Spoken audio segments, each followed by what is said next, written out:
Alright, so this is our first tutorial on R. So let's begin. I'm pretty excited about it.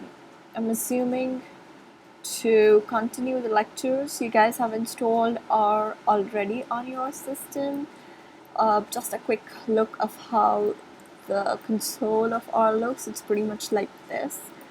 And yeah, this is going to be the console of R that we'll be using throughout the tutorials that I'll be referring to.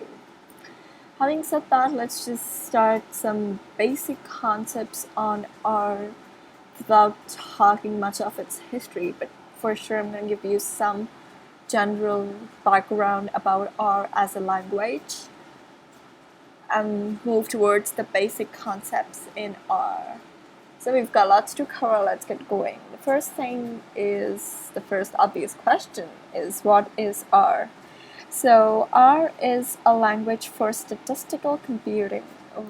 When I say statistical computing, what I'm trying to say is the operations that is the part of a typical statistical course can actually be computed really well with a number of operations using R as a language.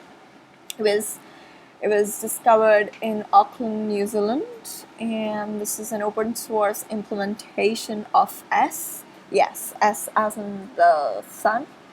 I'd leave you guys to actually figure out what S as a language is and how is R the implementation of S. I think the most remarkable aspect about R is actually its statistical techniques, because it can be used to compute large number of statistical operations, such as calculating the mean divergence or the standard deviations of relational sets, or a number of operations, and whether your data is distributed across the normal plane or it is a skew matrix data, and all such kinds of operations.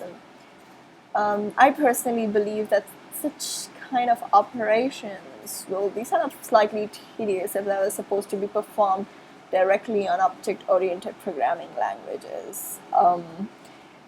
The second remarkable aspect of R as a language, which I'm really kind of big fan of, is its visualizing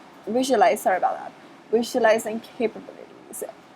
It's just awesome with R, the way the graphics are put in, the way you can actually pictograph almost everything, and not too fast. Like, it's really quick and really fast.